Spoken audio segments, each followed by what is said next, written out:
فأعوذ بالله السميع العليم من الشيطان الرجيم من همزه ونفخه ونفثه بسم الله الرحمن الرحيم أفلم ينظروا إلى السماء فوقهم كيف بنيناها وزيناها وما لها من فروج والأرض مددناها وألقينا فيها رواسي وأنبتنا فيها من كل زوج بهيج تبصرة وذكرى لكل عبد منيب ونزلنا من السماء ماء مباركا فأنبتنا به جنات وحب الحصيد والنخل باسقات لها طلع نضيد رزقا للعباد وأحيينا به بلدة ميتا كذلك الخروج. ساتھیو، پچھلی مجلس سورہ قاف سے متعلق مقدمے کے طور پر کچھ بات ہوئی تھی اور کچھ بات سورت کی اس مبارک سورت کی ابتدائی آیات سے متعلق، جس میں اللہ تبارک و تعالی نے قرآن مجید، نبی کریم صلی اللہ علیہ وسلم اور بعث بعد الموت کی حقانیت کو واضح اللہ تبارک و تعالی نے دلائل سے کیا تھا۔ اب مزید دلائل اور ایسے دلائل جسے ہر چھوٹا بڑا، پڑھا لکھا، عالم اور جاہل ہر آدمی سمجھ سکتا ہے، اب کچھ ایسے دلائل ذکر کیے جا رہے ہیں اللہ تبارک و تعالی کی توحید اور بعث بعد الموت سے متعلق۔ اللہ تبارک و تعالی ارشاد فرماتا ہے: افلم ينظروا الى السماء فوقهم كيف بنيناها وزيناها وما لها من فروج۔ افلم ينظروا الى السماء، بس یہ لوگ افلم ينظروا، کیا نہیں دیکھا آسمان کی طرف، فوقہم اپنے اوپر، کیف بنیناها، کہ ہم نے آسمان کو کیسے بنایا، وزیناها، اور اسے کیسے سجایا، وما لها من فروج، اور اس میں کسی بھی قسم کا خلل اور کسی بھی قسم کی دراڑ موجود نہیں ہے۔ یعنی اللہ تبارک و تعالی وہ لوگ جو موت کے بعد دوبارہ زندہ ہونے کو بعید القیاس سمجھتے ہیں، عقل سے پرے کی چیز سمجھتے ہیں، اللہ تبارک و تعالی ان لوگوں کی توجہ جو مرکوز کرا رہا ہے اس طرف کہ وہ چیز جس کے لیے انہیں کچھ تلاش کرنے کی ضرورت نہیں ہے، کہیں جانے کی ضرورت نہیں ہے، سفر کرنے کی ضرورت نہیں ہے، پیسے خرچے کرنے کی ضرورت نہیں ہے، بس صرف اپنا سر اوپر اٹھائیں اور دیکھیں کہ یہ آسمان، یہ اوپر کی فضا جو انہیں نظر آ رہی ہے، یہ فضا جسے اللہ تبارک و تعالی نے بنایا ہے، یہ جو اللہ تبارک و تعالی کی قوت اور قدرت کے اوپر دلیل ہے، اور صرف بنایا نہیں، اللہ تبارک و تعالی نے اسے ایسا بنایا ہے کہ دیکھنے والا، تلاش کرنے والا اس بناوٹ میں کسی بھی قسم کا خلل محسوس نہیں کرے گا۔ اور صرف یہی نہیں کہ کوئی چیز مضبوط بنی ہوئی ہے، نہیں، اللہ تبارک و تعالی نے اسے خوبصورتی دیتے ہوئے اس میں تاروں، سیاروں وغیرہ کو پیدا فرما کر کے اللہ تبارک و تعالی نے اسے خوبصورت بھی بنا دیا ہے۔ اگر وہ لوگ اس طرف توجہ دیتے اور یہ طرف غور کرتے، صرف اپنی نظر کو اٹھا کر کے، کہ جو ذات اتنی بڑی مخلوق کو اور اس مستحکم انداز میں اور اتنے خوبصورت منظر جس کا ہو، جو ذات پیدا کر سکتی ہے، وہ ذات اس کے اوپر بھی قادر ہے کہ انہیں دوبارہ زندگی بخشے، جیسا کہ سورہ احقاف میں اللہ تبارک و تعالی نے اس سے بھی واضح لفظوں میں بیان فرمایا کہ اولم یروا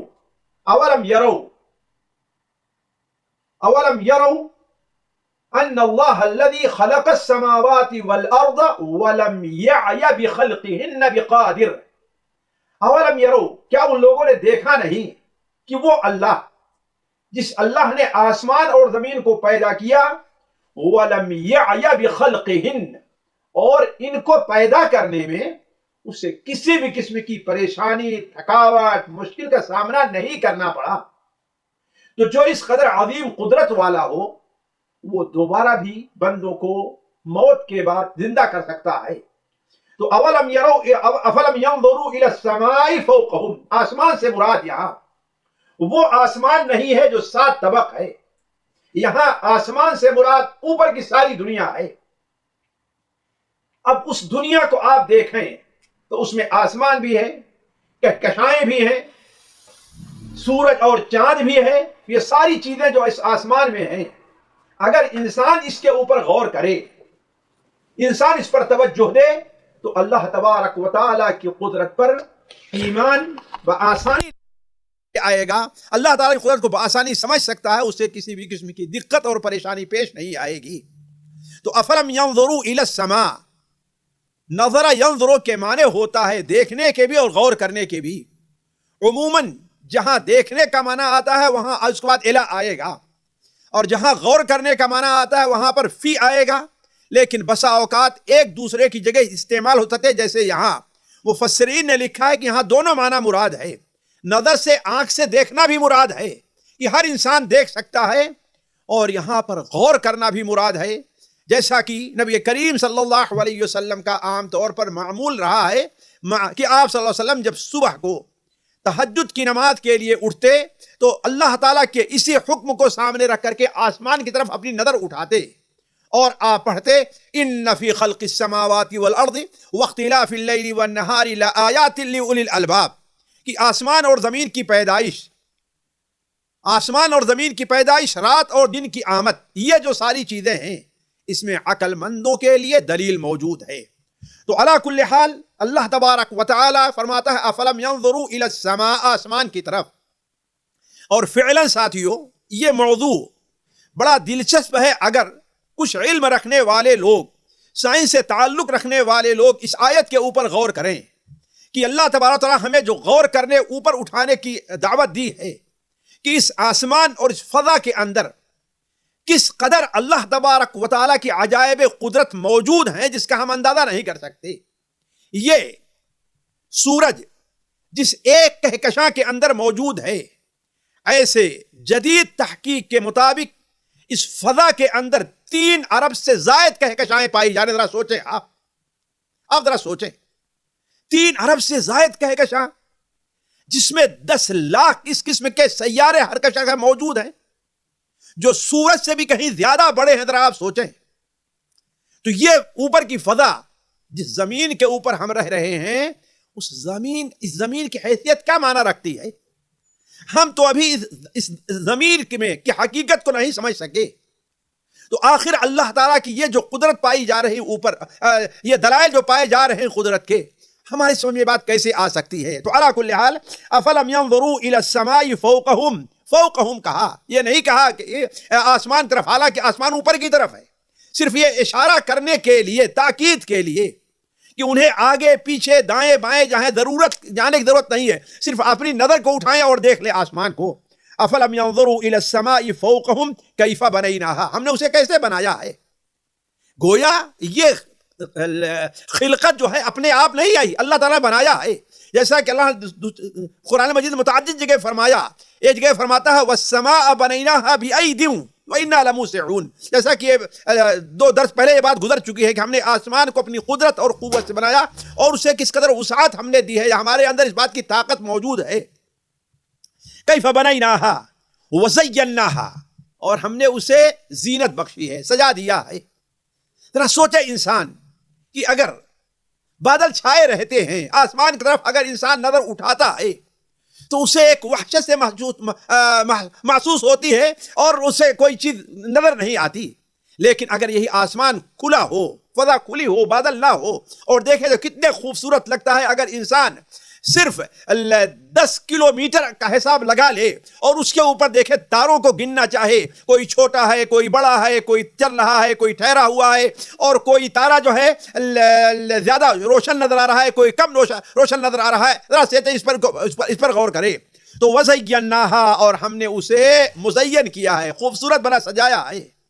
وَمَا لَهَا مِن فُرُوجٍ، اور اس آسمان کے اندر کوئی بھی فروج، فرج کے معنی ہوتا ہے دراز کے، یعنی اس میں کسی بھی قسم کا کوئی خلل نہیں ہے، حتیٰ کہ یہ سورج کی روشنی جو ہم تک آ رہی ہے، جسے ہم تک پہنچنے کے لیے کتنے سال کی ضرورت ہے، ذرا سوچیں آپ، لاکھاں سال کی ضرورت ہے ہم تک پہنچنے کے لیے، لیکن اس فضا میں کوئی ایسی چیز نہیں ہے جو اس روشنی کو ہم تک پہنچنے میں رکاوٹ بن سکے۔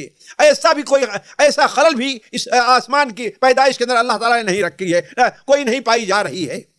وَمَا لَهَا مِن فُرُوجٍ وَالْأَرْضَ مَدَدْنَاهَا وَالْأَرْضَ مَدَدْنَاهَا۔ آپ جانتے ہیں قرآن مجید کے اندر آسمان اور زمین کا ذکر برابر ایک ساتھ ہوتا ہے، کیوں؟ دونوں اللہ تبارک و تعالیٰ کی عجائب قدرت ہے، اور کسی بھی انسان کو ان دونوں سے غنا نہیں ہے، ان دونوں سے انسان کو ہی فرار حاصل نہیں کر سکتا۔ تو وَالْأَرْضَ مَدَدْنَاهَا، اور زمین کو ہم نے پھیلا دیا ہے، زمین کو ہم نے بچھا دیا ہے۔ وَأَلْقَيْنَا فِيهَا رَوَاسِيَ، اور زمین میں ہم نے گاڑ دیا ہے، رواسی پہاڑوں کو میخیں گاڑ دیے ہیں۔ زمین اس لیے کہ زمین، جیسا کہ ہم کہتے ہیں زمین پانی کے اوپر ہے، اگر یہ زمین اس کے اوپر پہاڑ گڑے ہوئے نہ ہوں تو یہ زمین ہچکولے لینے لگے گی۔ اسی لیے اس زمین کے اوپر پہاڑ اس کی حیثیت جو رکھتے ہیں وہ ایک میخ کی ہے، اور علماء سائنس بھی کہتے ہیں کہ یہ پہاڑ جو اوپر ہم کو دکھائی دیتا ہے، اس سے کہیں 2 3 4 5 6 8 10 گنا وہ زمین کے اوپر دھسا ہوا ہے زمین پر، تاکہ زمین ہلنے نہ پائے اور لوگوں کے لیے اس پر زندگی بسر کرنا آسان ہو جائے۔ تو وَالْأَرْضَ مَدَدْنَاهَا، اور زمین کو ہم نے بچھا دیا ہے، پھیلا دیا ہے۔ وَأَلْقَيْنَا فِيهَا رَوَاسِيَ، اور ڈال دیا ہے اس پر، گاڑ دیا ہے اس پر ہم نے رواسی پہاڑوں کو۔ وَأَنبَتْنَا فِيهَا مِن كُلِّ زَوْجٍ بَهِيجٍ، اور ہم نے اگایا ہے اس میں، کس میں؟ اس زمین میں۔ وَأَنبَتْنَا فِيهَا مِن كُلِّ زَوْجٍ، زوج کے معنی عام طور پر جوڑ کے ہوتا ہے، یہاں مراد قسم ہے، صنف ہے۔ بہیج بہجہ اصل میں کہتے ہیں وہ چیز جو انسان کی نظر کو اور آنکھوں کو لگے، خوشنما ہم اور آپ کہہ سکتے ہیں اپنی زبان میں اس کو۔ تو وَأَنبَتْنَا فِيهَا مِن كُلِّ زَوْجٍ بَهِيجٍ، اور اس زمین کے اوپر ہم نے ہر قسم کی خوبصورت صنفیں اور چیزیں پیدا کی ہیں جو انسان کو اچھی لگتی ہے۔ آپ کسی صحرا میں جانے کی ضرورت نہیں ہے، آپ کے گھر کے اندر اگر 1 میٹر 2 بالش ہی رکھ لیجئے، لمبی اور چوڑی کوئی جو ہے وہ زمین ہو، اور بارش اس کے اوپر آئے، تو آپ دیکھیں گے اسی 2 بالش لمبی اور چوڑی زمین کے اندر کس قسم کے جو ہے سبزے اگیں گے، اور جو اگیں گے ان کے پھول دیکھیں گے آپس میں ایک دوسرے سے مختلف ہوں گے، کوئی لال ہوگا، کوئی پیلا ہوگا، کوئی ہرا ہوگا، کوئی بنفسجی ہوگا، کوئی الگ الگ رنگ کے جو ہے اس میں پھول آپ کو دکھائی دیں گے، تو جس سے خوشنمائی اس کی بڑھ جایا کرتی ہے۔ تو وَأَنبَتْنَا فِيهَا مِن كُلِّ زَوْجٍ بَهِيجٍ، اور ہم نے اگایا ہے اس کے اندر کیا چیز؟ ہر قسم کی خوشنما صنفیں، یعنی قسم کے خوشنما جو پودے ہیں، درخت ہیں، یا سب گھاسیں ہیں یا سبزہ ہے، ہم نے اس کے اندر اگایا ہے۔ تَبْصِرَةً وَذِكْرَى لِكُلِّ عَبْدٍ مُنِيبٍ، یہ ہم نے کیوں کیا ہے؟ یعنی یہ آسمان کیا بنانا اور اسے سجانا، اسی طریقے سے اس میں کسی بھی قسم کا خلل نہ چھوڑنا، یہ 3 صفت آسمان کی ہے۔ اور اسی طریقے سے زمین کو پھیلا دینا کہ انسان کے رہنے کے لیے وہ مناسب ہو، اس کے بعد اس کو سجانا، زمین کو نہیں سجانا نہیں، زمین کے اس پر باغات اگا دینا، وہ حب الحصید نہیں، وَأَلْقَيْنَا فِيهَا رَوَاسِيَ، ہاں پہاڑ کو رکھنا، وَأَنبَتْنَا فِيهَا مِن كُلِّ زَوْجٍ بَهِيجٍ، اور ہر قسم کے سبزے، یہ 3 صفت زمین کی بیان کی۔ یہ آسمان کی 3 صفتیں اور زمین کی 3 صفتیں، اس کا فائدہ کیا ہے، اس کا مقصد کیا ہے؟ تَبْصِرَةً وَذِكْرَى لِكُلِّ عَبْدٍ مُنِيبٍ، یہ بصیرت کی چیز ہے، تبصرہ وذکرہ نصیحت کی چیز ہے، کس کے لیے؟ لِكُلِّ عَبْدٍ مُنِيبٍ، ہر اس بندے کے لیے جو اللہ تبارک و تعالیٰ کی طرف منیب، انابہ کرنے والا، رجوع کرنے والا ہے، اللہ تعالیٰ پر ایمان لے آنے والا ہے، اللہ تعالیٰ کی حقانیت کو، اس کی قدرت کا اعتراف کرنے والا ہے۔ حالانکہ ہر انسان اس سے فائدہ اٹھا سکتا ہے، اٹھانا چاہے تو، لیکن فائدہ اس سے اٹھاتے کون سے لوگ ہیں جن سے متعلق اللہ تعالیٰ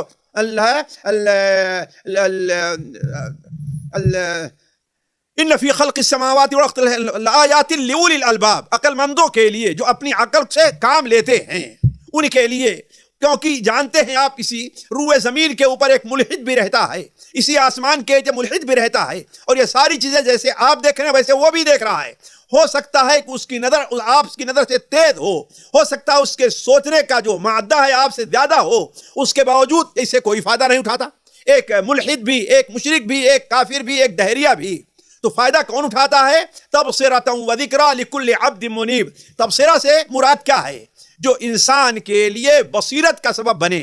پہلے وہ چیز اسے معلوم نہیں تھی، اب اسے معلوم ہو گئی۔ یا ذکرہ، عبرت حاصل کرنے کا، پہلے وہ چیز تو معلوم تھی لیکن وہ اس سے غافل تھا،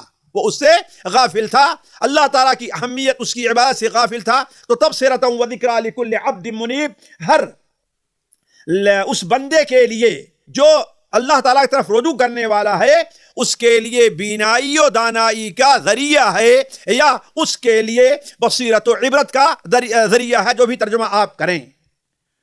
آگے اللہ تعالیٰ مزید عجائب قدرت کا ذکر فرماتا ہے، وَنَزَّلْنَا مِنَ السَّمَاءِ مَاءً مُبَارَكًا۔ آسمان اور زمین کے ذکر کے بعد آسمان سے نازل ہونے والی یا اوپر سے نازل ہونے والی بارش، اور بارش کا اثر اس زمین پر کیا ہوتا ہے اور اس سے بندے کس قدر مستفید ہوتے ہیں، اس کا ذکر فرماتے ہوئے اللہ تعالیٰ فرماتا ہے وَنَزَّلْنَا مِنَ السَّمَاءِ مَاءً مُبَارَكًا، اور ہم نے نازل کیا ہے آسمان سے۔ یہاں آسمان سے مراد کیا ہے؟ جیسا کہ ہم نے پہلے کہا، وہاں آسمان سے مراد پوری اوپر کی فضا ہے، یہاں آسمان سے مراد وہ بدلی ہے جو اوپر کی طرف ہے، اس لیے کہ یہ جو بدلی ہوتی ہے وہ آسمان سے الگ، جیسا خود قرآن مجید میں ہے مسخرات بین السماء والارض، یعنی یہ بادل آسمان اور زمین کے درمیان کیا ہے؟ مسخر ہے۔ تو یہاں پر آسمان سے مراد جو بادل یا اوپر کا حصہ ہے۔ تو وَنَزَّلْنَا مِنَ السَّمَاءِ مَاءً مُبَارَكًا، ہم نے آسمان سے برکت والا پانی نازل کیا ہے، اس لیے کہ آسمان سے جو پانی آتا ہے وہ ہر حال میں برکت والا ہے۔ اس سے غور کریں، فرق ہے زمین کے پانی سے۔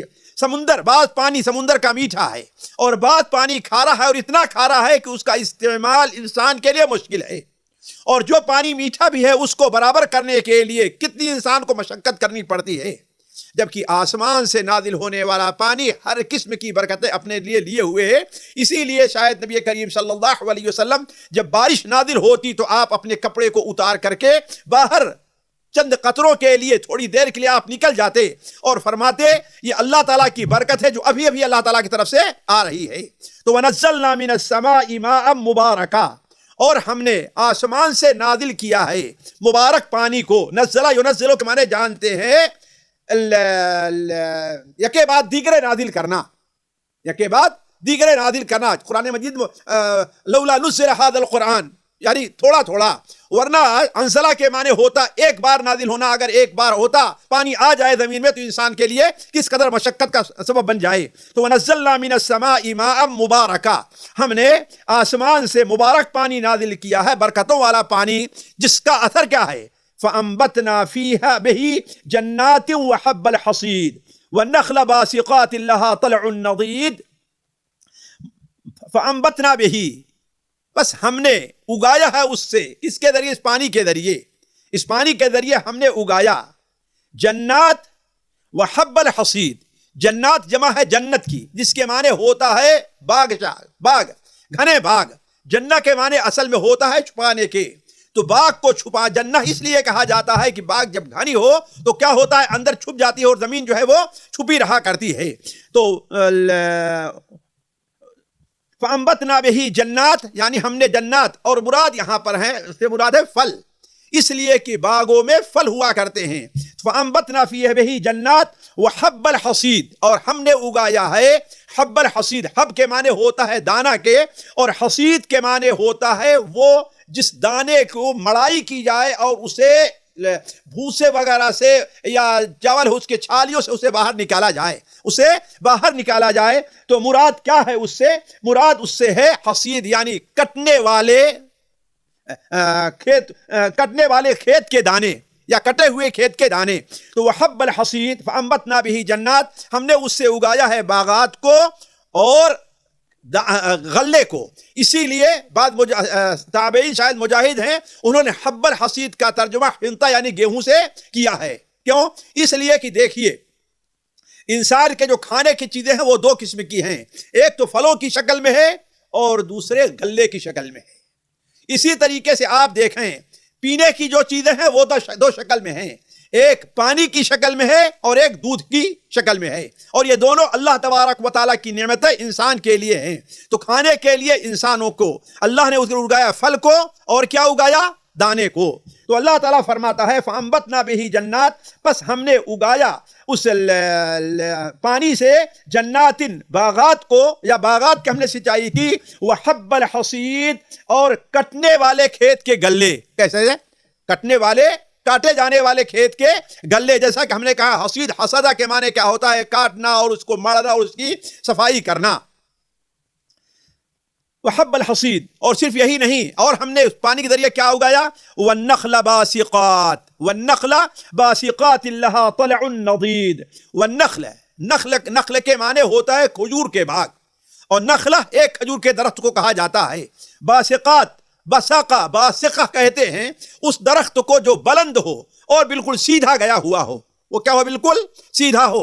اگر اسے کاٹ کر کے گرا دیا جائے تو اسے باسقات نہیں کہیں گے. تو والنخل باسقات, اور آسمان کی طرف اٹھی ہوئی یا لمبے کھجور کے باغات, کھجور کے درخت, لہا اسی کھجور کو, طلع نضید, طلع کہتے ہیں اصل میں کھجور کے جب سخت ہونے سے پہلے جو پھل آتے ہیں تہبتہ جو ہے جو اس میں لگے رہا کرتے, اس لیے نکالیے کھجور کا ایک گوشہ خوشہ اگر نکلتا ہے تو اس کے اندر آپ کو 10 20 بلکہ بتا اوقات آپ کو 30 اور 40 دانے اسے ملیں گے, ایک دوسرے کے ساتھ وہ لگے ہوئے ہیں. تو والنخل باسقات, اور ہم نے اس پانی کے ذریعے ہے اگایا ہے کھجور کے لمبے درختوں کو, لہا طلع النضید, جس کے خوشے تہبتے ہیں. لہا اس کے کیا ہے؟ طلع نضید, النضد معنی ہوتا ہے تہبتے, تو اس کے خوشے کیا ہیں؟ تہبتے ہیں. کھجور کا خصوصی طور پر ذکر اس لیے کیا کہ عرب کے اندر آپ جانتے ہیں کھجور کی اس ناحیے سے بڑی اہمیت تھی کہ یہ ان کے کھانے کا بڑا اہم حصہ تھا. ایک چیز. دوسری چیز, ویسے بھی کھجور تقریباً تمام پھلوں کے مقابلے میں سب سے زیادہ مفید پھل مانا گیا ہے, اس لیے کہ یہ غذا بھی ہے اور انسان کے لیے دوا کا بھی کام دیتا ہے. اور آپ جانتے ہیں اللہ کے رسول صلی اللہ علیہ وسلم نے کھجور کی مثال جو دی ہے وہ مومن سے دی ہے, یعنی ایک مومن ہے جس کا فائدہ ہر حال میں ہے, ایسے کھجور یہ ہے کہ وہ ہر حال کے اندر اس کا فائدہ رہتا ہے. اسے آپ جو ہے تازہ کھائیے یا رکھ کر کے کھائیے, وہ انسان کے لیے ایک بہترین غذا کا کام دیتی ہے.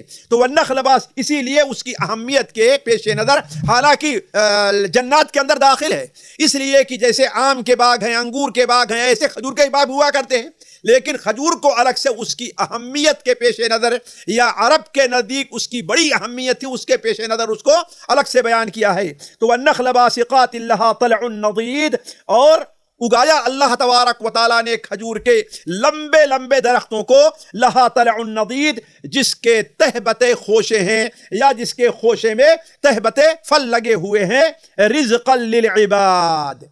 یہ سب کس لیے کیا ہے اللہ تعالیٰ نے؟ بندوں کی روزی کے لیے, بندوں کی غذا کے لیے. یہ بندے خواہ مومن ہے یا کافر ہیں, ہر ایک کو اللہ تبارک و تعالیٰ ان سے روزی دے رہا ہے. اور اس پانی کا ایک فائدہ اور ہے, یہ پانی کا ایک فائدہ اور ہے, جیسے فَأَنبَتْنَا بِهِ جَنَّاتٍ وَحَبَّ الْحَصِيدِ, ویسے پانی کہے کہ فَأَحْيَيْنَا بِهِ بَلْدَةً مَيْتًا, ہم نے اس پانی کے ذریعے مردہ شہر کو, مردہ زمین کو, مردہ آبادی کو زندہ کر دیا. اور یہ چیز ہر انسان کے مشاہدے میں ہے. خاص طور پر اگر آپ دیکھیں اس عرب کے صحرائی زمینوں کے اندر, ہمارے یہاں تو چلیے کچھ موسم دوسری طرح ہے, چاہے وہ گرمی کے سردی کا موسم ہو, آپ کو ہر جگہ آپ کو ہریالی نظر آئے گی. لیکن یہاں دیکھیں, آپ دیکھیں کہ گرمی میں, بلکہ اگر سردی میں بارش نہ ہو تو زمین بالکل چٹیل رہا کرتی ہے, بالکل سفید رہا کرتی ہے. اور اگر اس پر بارش ہو جائے, صرف ایک دن اچھی بارش ہو جائے, تو اس کے دوسرے تیسرے دن آپ دیکھیں گے کہ وہاں پر کس طریقے سے سبزے اگنا شروع ہو جاتے ہیں اور یہی اس کی زندگی ہے. تو وَأَحْيَيْنَا بِهِ بَلْدَةً مَيْتًا، اور اس کے ذریعے ہم نے مردہ زمین کو، مردہ شہر کو ہم نے زندہ کر دیا. یعنی اس طریقے سے زمین کیا ہو گئی؟ سرسبز و شاداب ہو گئی ہے. کذالک الخروج، ایسے ہی نکلنا ہے، تم لوگوں کا بھی ایسے نکلنا ہے. یعنی جس طریقے سے اللہ تبارک و تعالی اس پانی کے ذریعے مردہ زمین کو زندہ کرتا ہے، ایسے ہی اللہ تبارک و تعالی تمہیں بھی دوبارہ مردہ ہو جانے کے بعد، مر جانے کے بعد اللہ تعالیٰ دوبارہ زندہ کرے گا. اور عجیب سی اللہ تبارک و تعالیٰ کی حکمت اور قدرت ہے کہ جس طریقے سے اس روئے زمین کو، جس میں اگر ہم ڈھونڈنا چاہیں تو ہمیں کوئی بیج نظر نہ آئے، لیکن بارش ہوتی ہے تو لہلہا اٹھتی گوئے زندہ ہو جایا کرتی ہے، ایسے ہی انسان جب سڑ گل جائے گا، اس کی ہڈیوں کا کہیں پتہ نہیں رہے گا. گوشت اور پوشت کی بات تو چھوڑ دیجئے، لیکن جسم کے ہڈی کا ایک حصہ، جو ریڑھ کے نیچے کا جو حصہ ہے، عجب الضرب جس کو کہا کرتے ہیں، وہ باقی رہ جائے گا وہ حصہ. اور اللہ تبارک و تعالی آسمان سے بارش نازل کرے گا، اور جب بارش کا پانی اس ہڈی کے اوپر پڑے گا تو جس طریقے سے بے آب و گیاہ زمین جو ہوا کرتی ہے وہ لہلہا اٹھتی ہے، ایسے ہی اس پانی کے اثر سے انسان کی جو چھوٹی سی ہڈی باقی رہ گئی ہے، اس ہڈی سے انسان کا جسم بننا تیار ہو جائے گا. تو کذالک الخروج، اسی طریقے سے اللہ تبارک و تعالیٰ کے سامنے تم لوگوں کا حاضر ہونا ہے، ایسی طریقے تم لوگ نکالے جاؤ گے. آج کی محفل یہیں تک چھوڑتے ہیں، پھر انشاءاللہ اگلی مسجد جو ہے 12 نمبر آیت سے انشاءاللہ آپ کے سامنے رکھیں گے. السلام علیکم ورحمۃ اللہ وبرکاتہ. سامعین اکرام، ہمارے علمی اور عوامی دروس اور سوال و جواب کی مجلسوں سے آپ خود بھی مستفید ہوں اور اپنے دوست و احباب کے ساتھ بھی شیئر کریں. عین ممکن ہے کہ آپ کے شیئر سے کسی کی اصلاح اور آپ کے لیے صدقہ جاریہ بن جائے. واٹس ایپ پر اسلامک میسج حاصل کرنے کے لیے نمبر نوٹ فرمائیں: یعقوب عزیز 00966 5089 59707. واٹس ایپ سوال جواب گروپ میں ایڈ ہونے کے لیے نمبر نوٹ فرمائیں: عبدالسلام عمری 00966 502627 622. نمبر بھیجتے ہوئے نام اور پتہ ضرور لکھیں. اسی طرح ہمارے یوٹیوب چینل اسلامی دعویٰ کو ضرور سبسکرائب کریں تاکہ ہماری ہر نئی اور اہم ویڈیو کی اطلاع آپ کو فوری حاصل ہو جائے. تمام دروس، مقالات اور سوال و جواب سیریز کے لیے ہماری مشہور ویب سائٹ www.islamidawah.com کا مشاہدہ کرتے رہیں. السلام علیکم ورحمۃ اللہ وبرکاتہ.